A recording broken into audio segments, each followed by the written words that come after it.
नमस्कार दोस्तों। Digital digital the metaverse में आपका बहुत बहुत स्वागत है।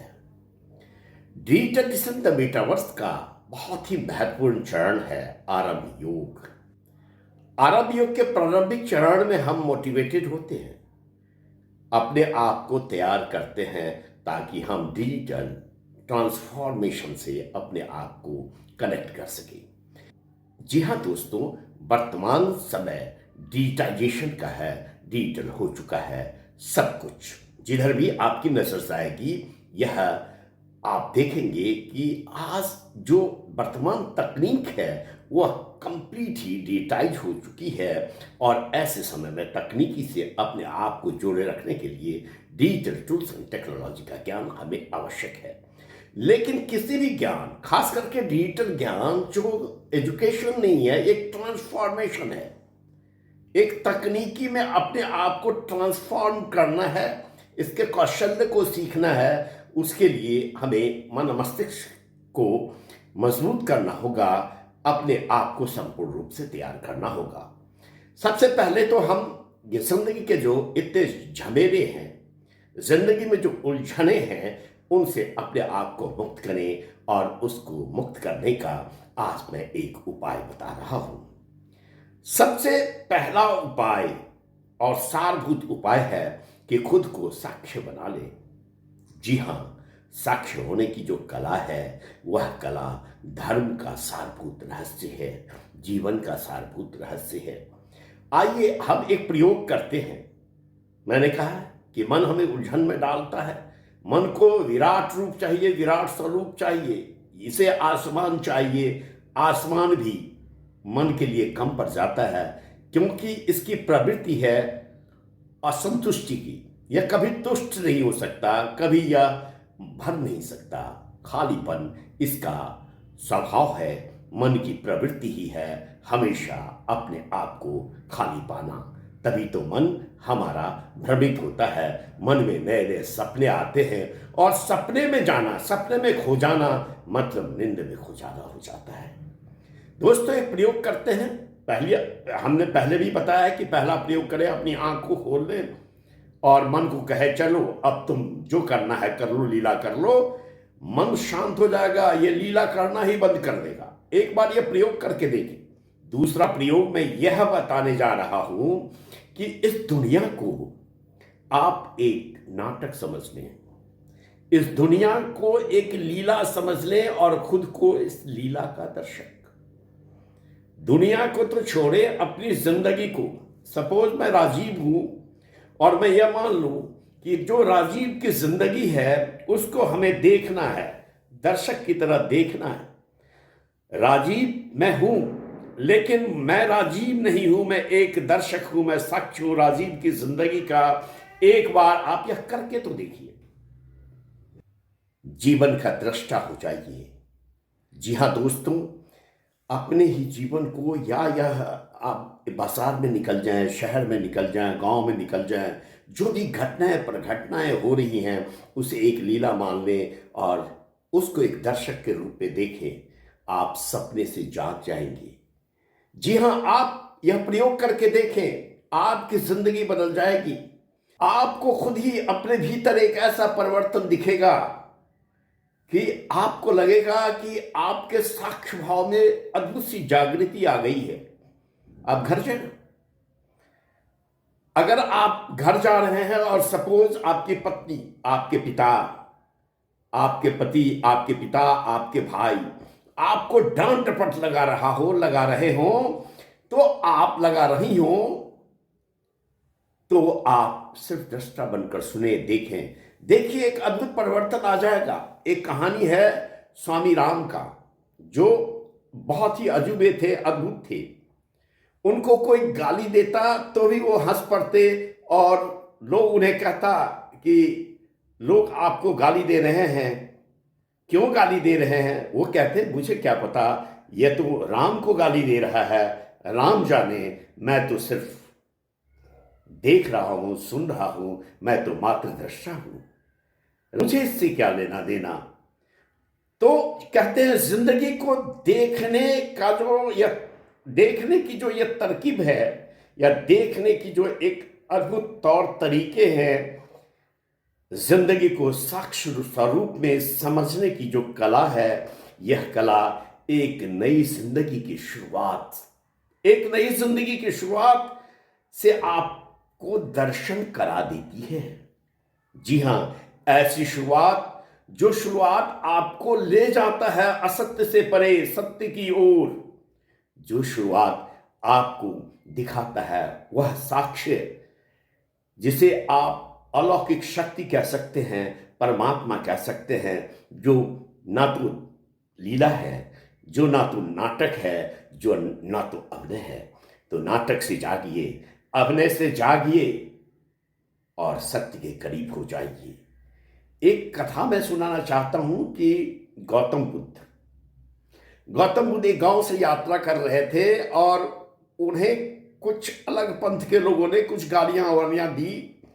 तो गौतम बुद्ध हंस पड़े, बोला बड़ी देर कर दिया आपने, ये गाली जो आप दे रहे हो ये मैं नहीं दे रहा हूं, मैं सुन ही नहीं रहा हूं। आप कुछ दिन पहले, कुछ वर्ष पहले अगर ये गाली देते तो शायद मैं सुन लेता, समझ जाता। अब तो मैं सुन ही नहीं रहा हूँ, समझ ही नहीं रहा हूँ, मतलब मैं ये गाली ले नहीं रहा हूँ। और बगल के गांव में गया था, कुछ लोगों ने मेरे लिए मिठाइयाँ उपहार लेकर आए थे, मैंने वो उपहार लिया नहीं, मैंने वापस कर दिया। तो वो अपने घर में ले गए, अपने बच्चों को बांटा, अपने परिवार को बांटा। तो मैं ये गाली ले नहीं रहा हूँ, तो अब आप क्या करोगे? अब इसे वापस ले जाओ, अपने पास धर लो, अपने परिवार में धर लो। तो गौतम बुद्ध की जो ये कहते हैं बर्ताव या देखने की कला थी, जीवन को साक्ष्य स्वरूप में समझने की कला थी, उस कला से अगर हम थोड़ी सी अभिभूत रखें, अनुभूति रखें, तो निश्चय ही हमें हमारी जिंदगी जो जीने का तरीका है उसमें परिवर्तन दिख जाएगा। कहते हैं कि हम किसी चीज को ले ही नहीं, हमारे जीवन में जो क्रोध की यात्राएं होती हैं, हमें कोई डांटता है, उसे अगर हम जवाब नहीं दे पाते, फिर हम जाते हैं घर में, वही क्रोध अपनी पत्नी पे उतार लेते हैं, वही क्रोध हम पत्नी पे उतारते, पत्नी बच्चे पे उतारते। तो ये क्रोध की यात्राएं क्यों चल रही है? क्योंकि जिंदगी को हमने हम पे लिया है। कोई किसी ने गाली दी, उसे हमने ले लिया। अगर हम स्वामी राम की तरह इसे एक दृष्टा के रूप में देखते, साक्ष्य के रूप में देखते, तो यह गाली हमें नहीं चुभती, यह हमारी जिंदगी को नहीं मथती, हमारे कलेजे पर यह पत्थर की तरह नहीं बैठ पाती। तो दोस्तों, ये जो क्रोध की यात्रा है, ये जो उलझने हैं, ये जो जीवन हमारा कहते हैं सपना है, और जो सपना हमें सोई हुई आंखों में आती है, अगर हम जागृत हो उठे, जाग जाएं, साक्ष्य भाव में जिए, दृष्टा भाव में जिए कि चलो, जैसे श्री राम ने कहा कि स्वामी राम ने कहा कि मुझे जो गाली देता है मैं गाली लेता ही नहीं, मुझे गाली नहीं देता, वो तो स्वामी राम को गाली देता है। मैं तो कहता हूं ठीक है, दे गाली, जितना गाली देना है, क्योंकि मैं तो मैं हूं, वो मुझे गाली दे ही नहीं सकता है, मैं स्वामी राम में हूं ही नहीं, वह तो स्वामी राम की जिंदगी है। तो दोस्तों, ऐसे अनोखे लोग दुनिया में आते हैं, बिरले आते हैं और आते रहते हैं। तभी ऐसे अनोखे लोग इस दुनिया में रौनक पैदा करके चले जाते हैं। तो दोस्तों, इसी साक्ष्य स्वरूप में मैं एक कहानी आपको सुनाना चाहूंगा कि सुकरात को जब जहर दिया जा रहा था, उनके लिए जहर तैयार की जा रही थी, तो सुकरात प्रतीक्षारत थे कि कब जहर तैयार हो, कब मैं इस जहर का पान करूं। उनका तर्क था, जिंदगी को अगर मैंने देखा है तो मौत को भी देखने का इरादा है। सुकरात के चारों तरफ बैठे उनके जो अपने लोग थे, हितैषी, शुभेक्षु, वो सब रो रहे थे। सुकरात ने कहा, क्यों रोते हैं आप? तो लोगों ने कहा, रो नहीं, अब आपको जहर दिया जाएगा, आपको मृत्यु मिल जाएगी, आप अब इस दुनिया से विदा हो लोगे, तो क्या करूं? रो नहीं तो क्या करूं? सुकरात ने कहा, रोना क्यों? मेरे लिए नहीं, अपने लिए रोइए, क्योंकि हम में से जितने भी लोग जन्म लिया है, सबके जन्म के साथ ही मौत तय है। रोना था तो जन्म समय रो लेती है, क्योंकि जन्म के साथ ही मरण शुरू है। कहानी के आरंभ के साथ ही कहानी का अंत निहित है। फिर किस बात के लिए रोना? सुकरात उठे और जो जहर तैयार कर रहा था उनके पास गए, कहा जल्दी जल्दी करो, जल्दी से जहर तैयार करो, मुझे बड़ी जल्दी है, 6 बजे के वक्त मुझे जहर मिलना है और अभी तक आप लोग जहर तैयार नहीं कर पाए, देर हो जाएगी। जहर तैयार करने वालों ने कहा कि हम जानबूझ करके देर कर रहे हैं ताकि कुछ पल और आप जी जाएं। कहा नहीं, जल्दी से तैयार करें, मुझे बेचैनी है, मैंने जिंदगी को देखा है, जिंदगी के दर्शन किए हैं, अब मौत को भी देखने का इरादा है। इस तरह सुकरात को जब जहर दिया गया, वह लेट गए। लेटे लेटे उन्होंने कहा अपने मित्रों को, अपने चारों तरफ घिरे बंधु बांधवों को कि देखिए अब मेरे पैर जो हैं वो ठंडा हो रहा है, ये जहर घुटनों तक पहुंच रहा है और ये सब मैं देख रहा हूं, ये मैं देख रहा हूं, ये मेरा कुछ नहीं बिगाड़ रहा है। अगर कुछ बिगाड़ रहा होता तो क्या मैं पैरों का ठंडा हो जाना, घुटनों का ठंडा हो जाना, क्या मैं देख पाता, समझ पाता? तो हमारी जिंदगी के साथ ही मौत निहित है, यही सत्य है।